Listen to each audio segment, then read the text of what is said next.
शुभ संध्या बच्चों। आज आपका जो टॉपिक है वह है आपका स्वर। देखिए, जो स्वर होता है वो हिंदी भाषा जहाँ से शुरू होती है, हिंदी भाषा के जो मूल शब्द हैं वे हम स्वर कह सकते हैं। स्वर जो होते हैं, अगर हम स्वर का शाब्दिक अर्थ देखें, यहाँ लिखा है आपका शाब्दिक अर्थ होता है कोमल, उतार या चढ़ाव। वे शब्द जिनको बोलने में आपके क्या आती है, कोमलता आती है, जिसको बोलने में आपकी दिक्कत नहीं होती है, और जिनके बोलने में आपका क्या आता है, उतार चढ़ाव आता है, उसे क्या बोलते हैं, स्वर कहा जाता है। इसका शाब्दिक अर्थ है। अब इसकी जो परिभाषा होती है, वे वर्ण जो स्वतंत्र होते हैं, और स्वतंत्र इसलिए होते हैं, देखिए जैसे आपने ओ लिखा, आपने आ लिखा, ये आ लिखा आपने, तो ये वर्ण किसी अन्य वर्ण की सहायता से नहीं बोले जाते। ये अपने आप में क्या है, पूर्ण वर्ण है, इसलिए स्वतंत्र है। स्वतंत्र का मतलब इन पे किसी का दबाव नहीं है, जिनका उच्चारण बिना अवरोध या आप बिना बाधा के कह सकते हो। अवरोध का मतलब होता है बाधा। जिन वर्णों का उच्चारण, स्वरों का उच्चारण बिना बाधा के होता है, बिना अवरोध के होता है, और जिनके उच्चारण में दूसरे वर्ण की सहायता की आवश्यकता नहीं होती, ये अपने आप में क्या है, पूर्ण है। और इनके उच्चारण में मुख से जो वायु निकलती है, आपकी जो हवा निकलती है, वो बिना बाधा के निकलती है, और उसे क्या कहते हैं, स्वर कहते हैं। अब देखिए, आपने यहाँ पर पढ़ा तो स्वर की परिभाषा, स्वर जो होते हैं वो अपने आप में पूर्ण है, वो स्वतंत्र हैं, उन्हें किसी अन्य वर्ण की सहायता से नहीं बोला जाता, जो बिना बाधा के आपके मुख से बाहर निकलते हैं, और जिनके उच्चारण में क्या होता है, मुख से आपकी जो हवा होती है वो बिना बाधा के निकलती है, मुख में कोई रोक टोक नहीं होता, वो क्या कहलाता है आपका, वो स्वर कहलाता है। देखिए, स्वरों के जो प्रकार होते हैं, मुख्य रूप से स्वर तो आपके होते हैं 3 प्रकार के होते हैं। वैसे मुख्य रूप से तो 3 प्रकार के होते हैं। वैसे एक स्वर और आपका इसमें ज्वाइन किया जाता है, जो आपका आता है संयुक्त स्वर। आपके मुख्य रूप से जो स्वर होते हैं वो आपके स्वर होते हैं 3 प्रकार के। पहले स्वर आते हैं आपके ह्रस्व स्वर, दूसरे स्वर आते हैं आपके दीर्घ स्वर, और तीसरा जो स्वर आता है आपका उपलुप्त स्वर आता है। आपके मुख्य रूप से कितने प्रकार के स्वर होते हैं, 3 प्रकार के स्वर होते हैं।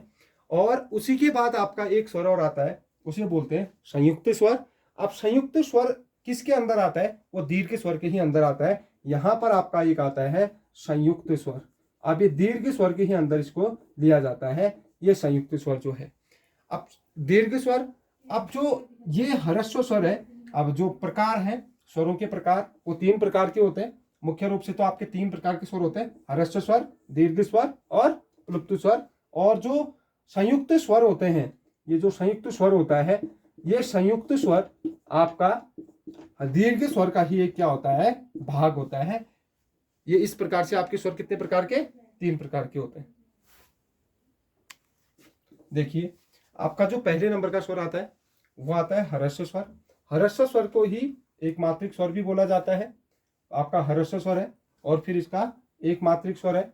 एक मात्रिक स्वर को ही क्या बोला जाता है, मूल स्वर बोला जाता है। मूल स्वरों को ही छोटे स्वर बोला जाता है, और इसी को ही लघु स्वर भी बोला जाता है। जो ये लघु स्वर बोला जाता है आपका, ये आपका छंद में बोला जाता है, छंद शास्त्र में बोला जाता है।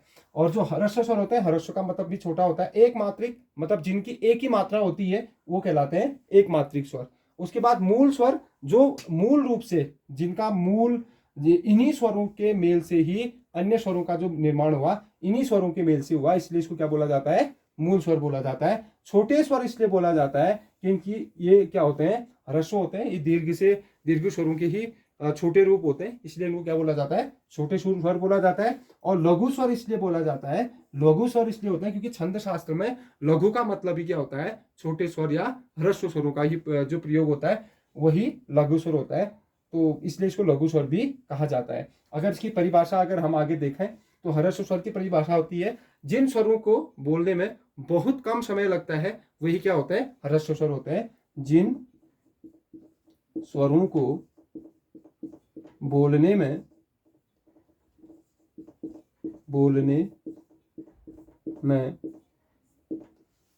बहुत कम समय लगता है,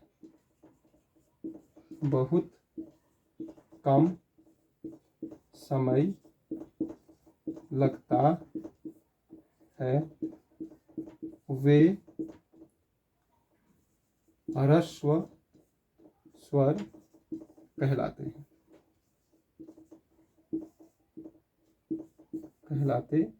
हैं।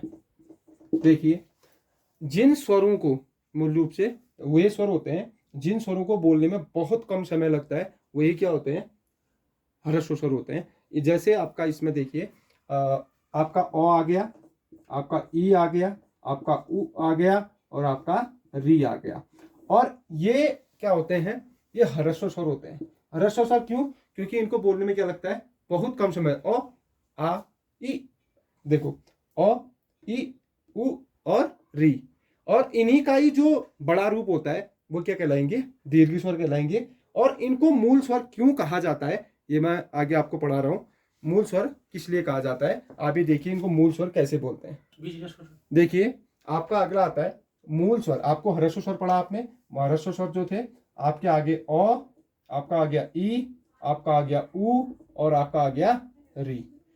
अब इनको बोला जाता है, मूल स्वर भी बोला जाता है, ह्रस्व स्वर भी बोला जाता है, एक मात्रिक भी बोला जाता है। अब इनको क्यों मूल स्वर बोला जाता है? इसलिए मूल स्वर बोला जाता है कि इन्हीं के प्रयोग से ही क्या हुआ है? आगे स्वरों का निर्माण हुआ है। जैसे आप यहां पर देखिए, ओ प्लस ओ, फिर ई प्लस ई, उ प्लस उ और री प्लस, इसको तो आजकल लिया नहीं जाता, इसको छोड़ दो क्योंकि इसका बड़ा रूप आजकल प्रयोग में नहीं आता है। अब आप यहां पर देखिए, आपने यहां ओ प्लस ओ मिलाया तो क्या बन गया? आपका आ बन गया। ई प्लस ई मिलाया तो ई बन गया। उ प्लस उ मिलाया तो आपका क्या बन गया? बड़ा उ बन गया। तो ये जो स्वर होंगे ये दीर्घ स्वर कहलाएंगे। यहां पर आपका दीर्घ स्वरों का क्या हो गया? इनका निर्माण हो गया है। कि इन्हीं स्वरों के निर्माण से देखिए, आपको अगर एक बार एक ही स्वर को आप एक ही बार बोल रहे हो तो कम समय लगेगा, इसलिए अ को बोलने में कम समय लगेगा। तो अगर इन दो अ को आपस में मिलाकर अगर आप आ बोलोगे तो आपका मान लो इसमें 1 सेकंड का समय लग रहा है, 1 सेकंड का इसमें समय लग रहा है, इसमें इसको बोलने में आपको 2 सेकंड का समय लगेगा, लगभग 2 सेकंड का समय लगेगा। इसलिए ये क्या कहलाते हैं? दीर्घ स्वर कहलाते हैं, क्योंकि इनका ही बड़ा रूप क्या है? ये दीर्घ स्वर होते हैं। अब आगे आपका आता है दीर्घ स्वर। यहां पर दीर्घ स्वर आता है आपका दीर्घ स्वर। इसके ही अन्य नाम भी हैं। दीर्घ स्वर को ही संधि स्वर भी बोला जाता है, संधि स्वर भी इसको बोला जाता है। और द्विमात्रिक स्वर भी इसको बोला जाता है। द्विमात्रिक क्योंकि दो मात्राओं का प्रयोग हो रहा है। आपने पढ़ा ओ प्लस ओ तो आ हो गया, तो द्विमात्रिक स्वर भी इसको बोला जाता है। और बड़े स्वर भी इनको बोला जाता है, बड़े स्वर। और इसको गुरु स्वर भी बोला जाता है, गुरु स्वर भी बोला जाता है। देखिए, आपको अभी दीर्घ स्वर आपका जो दूसरा भाग है, इसमें दीर्घ स्वर को ही संधि स्वर बोला जाता है, और संधि स्वर को ही द्विमात्रिक स्वर बोलते हैं। और बड़े स्वर भी इनको बोला जाता है, और गुरु स्वर भी इनको बोला जाता है। क्योंकि ये गुरु स्वर और लघु स्वर जो बोला जाता है आपका, ये छंद शास्त्र के हिसाब से स्वरों को छंद शास्त्र में लघु और गुरु बोला जाता है। छोटे स्वरों को लघु बोला जाता है और बड़े स्वरों को क्या बोला जाता है? जैसे अ को, अ है आपका ये लघु स्वर है, ये आपका है लघु स्वर। और आ, इसी का बड़ा रूप आपका बन गया गुरु स्वर। अब छंद शास्त्र में अगर आपको लघु गुरु छांटना है तो आपको अ जहां होगा, आपने देखा होगा अ के लिए एक का प्रयोग करते हैं और आ के लिए 2 का प्रयोग करते हैं, जहां पर एस का प्रयोग किया जाता है। तो जहां पर भी यहां पर एक मात्रा का बोध करा रहा है, ये 2 मात्रा का बोध करा रहा है, इसलिए क्या हो गया? ये गुरु स्वर हो गया। और जो लघु स्वर है वो एक ही मात्रा का बोध करा रहा है। आपका वही चीज हो गया, जहां पर एक ही मात्रा होती है, जहां कम समय लग रहा है वो लघु, और जहां पर ज्यादा समय लग रहा है, दुगुना समय लग रहा है, वो आपका दीर्घ स्वर, संधि स्वर या द्विमात्रिक स्वर। या यहां पर आपका इसी से प्रयोग होता है द्विमात्रिक, जहां 2 मात्राओं का प्रयोग हो रहा है, द्विमात्रिक स्वर इसलिए कहा जाता है इसको। आगे देखिए, इसके बाद आपका अब जो इसकी परिभाषा होगी, इसकी परिभाषा क्या होगी? दीर्घ स्वर किसे बोलते हैं? जिन स्वरों के उच्चारण में, देखिए जिन स्वरों के उच्चारण में जिन स्वरों के उच्चारण में ह्रस्व से आपने पढ़ा था ह्रस्व में बहुत कम समय लगता है, ह्रस्व से 2 गुना या दुगुना, ये भी लिख सकते हो आप, 2 गुना लिखें या दुगुना लिखें। समय लगे उसे दीर्घ स्वर कहते हैं। आपने देखा दीर्घ स्वर होता क्या है, यहां पर ह्रस्व से 2 गुना समय लगेगा, दुगुना समय लगेगा किन स्वरों को बोलने के लिए, दीर्घ स्वरों को बोलने के लिए। दीर्घ स्वर को ही आपको कभी पूछ सकता है कि संधि स्वर किसे बोलते हैं, संधि स्वर को ही क्या बोला जाता है, दीर्घ स्वर बोला जाता है। उसी को क्या बोला जाता है, द्विमात्रिक स्वर बोला जाता है, उसी को बड़े स्वर बोला जाता है, उसी को गुरु स्वर भी बोला जाता है। अगर आप इसकी परिभाषा की बात करें, जिन स्वरों के उच्चारण में क्या होता है, ह्रस्व से 2 गुना समय लगता है। क्यों 2 गुना समय लगता है, आपको मैंने बता रखा है कि ओ प्लस ओ अगर आप ज्वाइन करोगे तो क्या बन जाएगा, आ बन जाएगा। तो अब देखिए, अगर ओ को बोलने में आपका 1 सेकंड लग रहा है तो आ को बोलने में भी 1 सेकंड लगेगा। अब इन दोनों को मिलाकर आ बोल रहे हो तो कितना सेकंड लगेगा, 2 सेकंड। तो 2 सेकंड का प्रयोग होगा, तो इसका दुगुना समय लग रहा है, इसलिए बोला गया कि 2 गुना समय लगता है। अब ये स्वर कौन कौन से होते हैं, देखिए मैं आपको इसको डिटेल से बताता हूं।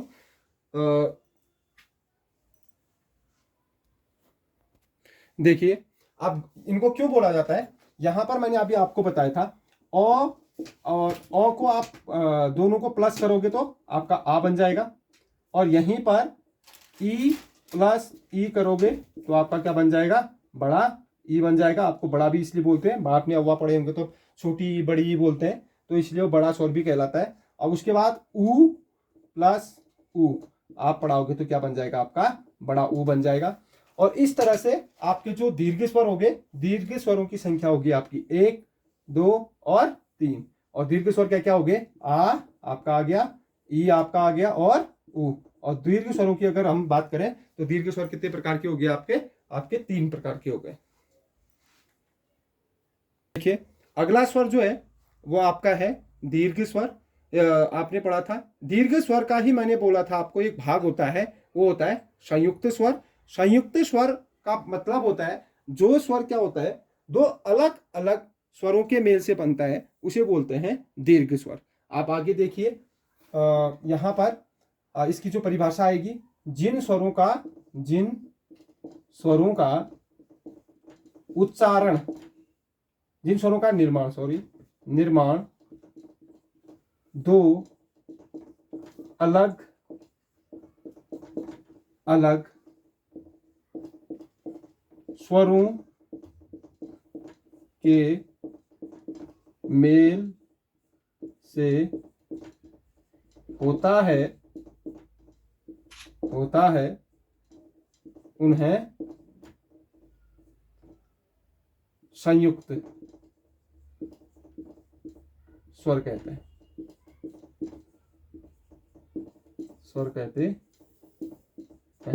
अब यहां पर आपको ये जो संयुक्त स्वर है, संयुक्त स्वर को ही क्या बोला जाता है, मिश्रित स्वर भी बोला जाता है।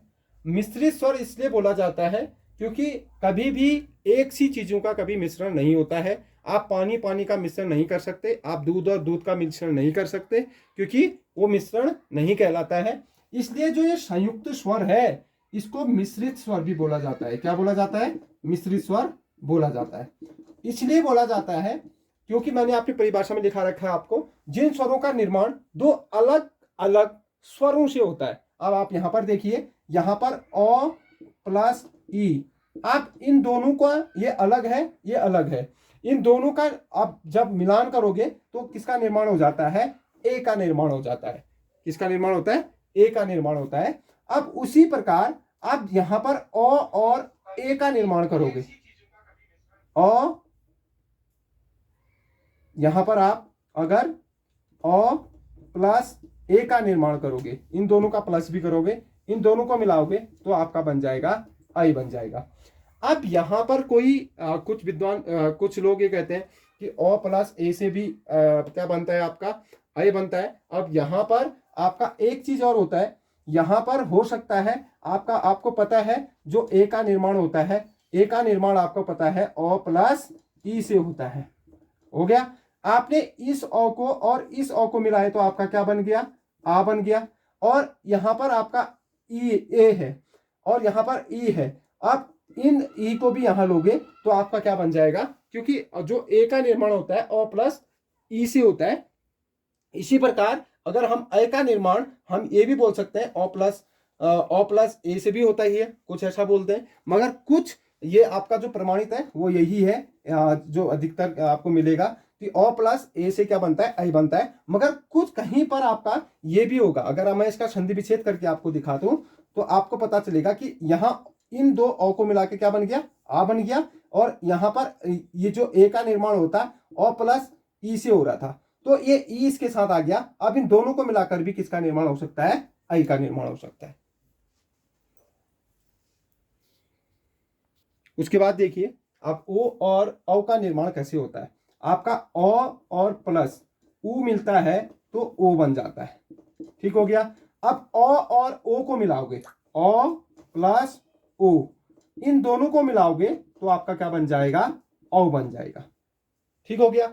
अब आपने परिभाषा में आपने स्पष्ट लिखा है, जो हमने किया है वही हमने परिभाषा में लिखा है। आपकी जो परिभाषा आई है कि जहां पर भी क्या होता है और अलग अलग, अब ये अलग जाति का है, ये अलग जाति का स्वर है, ये अलग जाति का, ये अलग जाति का स्वर है। जब दो अलग अलग स्वरों के मेल से क्या होता है, एक स्वर का निर्माण होता है, वही क्या कहलाता है, संयुक्त या मिश्रित स्वर कहलाते हैं, ठीक हो गया।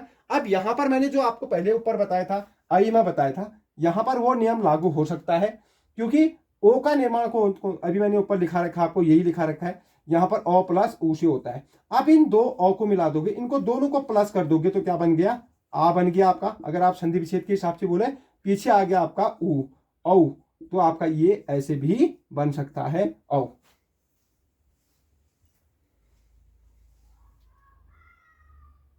देखिए अगला जो भाग आता है आपका, वो आता है प्लुप्त स्वर का।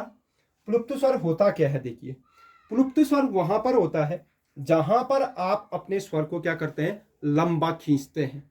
जहां पर आप अपने स्वर को क्या करोगे, लंबा खींचोगे। जहां पर आप मान लो किसी को आपसे कहीं दूर है तो वहां पर आप उसको पुकारते हो तो कौन सा किसका प्रयोग करते हो, प्लुप्त स्वर का। मान लो आप यहां पर हो, आपसे वो 10 15 20 कदम दूर है, उसको पुकारने के लिए किसका प्रयोग करोगे, प्लुप्त स्वर का प्रयोग करोगे। अगर कहीं पर आश्चर्यचकित कोई चीज अगर आपको हो रही है, वहां पर भी किसका प्रयोग हो जाता है, प्लुप्त स्वर का प्रयोग होता है। अब यहां पर क्या होता है आपको पता है, ह्रस्व स्वर में और दीर्घ स्वर में मुख्य रूप से तो तीन ही स्वर है। ये प्लुप्त स्वर है आपका, ह्रस्व, ह्रस्व और दीर्घ और प्लुप्त स्वर है, मुख्य रूप से तीन स्वर है। और उसी का जो भाग है, दीर्घ स्वर का ही भाग है संयुक्त स्वर। मैंने आपको पहले पढ़ा दिया है, ये संयुक्त स्वर का ही भाग होता है। कौन सा, संयुक्त स्वर। ये क्योंकि इन्हीं से कहीं पर इनको दीर्घ स्वर में ही लिया जाता है। तो कई पेपरों में, मगर आज तक तो जो आपका होगा मुख्य रूप से जो ए आई ओ औ होंगे वो संयुक्त स्वर में आते हैं, मिश्रित स्वर में ही आते हैं। उसके बाद आपका ये देखिए, यहां पर आपका 1 सेकंड का समय लग रहा है। मान लो आपका 1 सेकंड का समय ह्रस्व स्वर को बोलने में लग रहा है, दीर्घ स्वर में दुगना लगेगा, 2 सेकंड लगेंगे, क्योंकि दीर्घ स्वर में 2 सेकंड लगेंगे। तो जो प्लुप्त स्वर होगा इसमें कितने सेकंड का समय लेगा, ये 3 सेकंड का समय लेगा। मतलब ह्रस्व का तिगुना समय लेगा ये। ह्रस्व को बोलने में अगर आपका 1 सेकंड लग रहा है तो प्लुप्त स्वर को बोलने में 3 सेकंड लगेंगे, क्योंकि ये ह्रस्व स्वर का कितना समय लेता है, तिगुना समय। जिसको जितना हमको ह्रस्व स्वर बोलने में लगता है उसका तिगुना समय किसको बोलने में लगता है, प्लुप्त स्वर को बोलने में लगता है। देखिए अगर आपका प्लुप्त स्वर की परिभाषा कहोगे तो आप बोलोगे वे स्वर स्वर जिनको बोलने में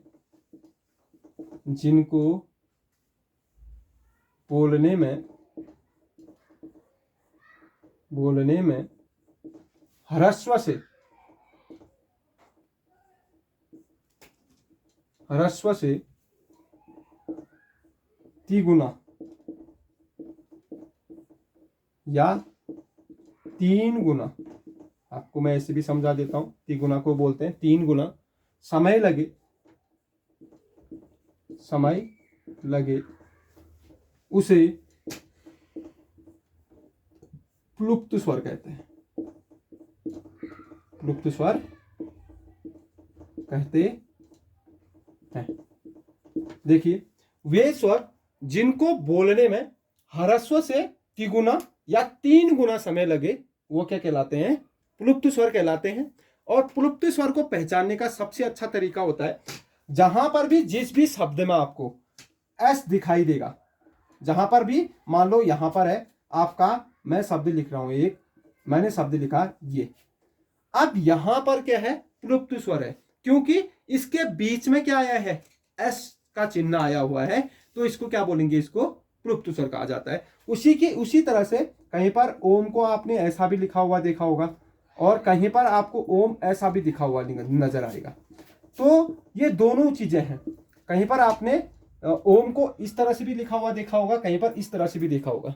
ओम होता है, तो जहां पर भी क्या होता है, ये 3 जो आपका हिंदी का 3 होता है, और ये एस का चिन्ह जिस भी शब्द में आपको, इसकी पहचान है, पहचान, बस यही पहचान है। जहां पर भी आपका देखिए, यह जहां पर भी आपका ये जो हिंदी का 3 है, जो 3 है, और जो एस का चिन्ह है, ये जहां पर भी जिस भी शब्द में आपको नजर आ जाएगा, अगर आपसे ये पूछा गया हो कि इसमें कौन सा स्वर है, तो आप उसको आंख बंद करके क्या कर दें? प्लुप्त स्वर कर दें। वहां पर आपका क्या आएगा? प्लुप्त स्वर। प्लुप्त स्वर बहुत सरल होता है, मगर इसको पहचानने की जरूरत होती है, क्योंकि इसमें ज्यादा आपको याद नहीं करना है, आपको इस चिन्ह को याद करना है जहां पर भी ये लगा होगा। ठीक। और उसके बाद मान लो कोई शब्द आ गया, मान लो किसी को आप पुकार रहे हो, मान लो आपसे बहुत दूर है, अगर आज उसके लिए पुकारने के लिए आप प्रयोग करते हो, तो कौन सा, किसका प्रयोग करते हो? प्लुप्त स्वर का प्रयोग करते हो। मान लो आपके पांव में कभी कांटा चुभ गया, उस समय जो आपको दर्द होता है, उसमें भी किस स्वर का उच्चारण होता है? प्लुप्त स्वर का ही उच्चारण होता है। अगर मान लो आप किसी कहीं पर कोई आश्चर्यचकित बातें कर रहे हो, कोई मान लो आश्चर्य आपको हो रहा है, आप अरे ये शब्द है, यहां पर भी कौन सा शब्द आता है? प्लुप्त स्वर का ही उच्चारण हो रहा होता है। तो प्लुप्त स्वर आपको अच्छी तरह आ गया होगा आपको, क्योंकि इसमें ज्यादा कुछ ऐसा है नहीं, आपको समझना है कि जहां पर भी ये हिंदी का 3 या 3 आया होगा, या एस जैसा चिन्ह जिस भी शब्द में आया होगा, आपको मैंने लिख के दिखा दिए हैं, जहां पर भी आया होगा आपका कौन सा स्वर होगा? वहां पर प्लुप्त स्वर होगा।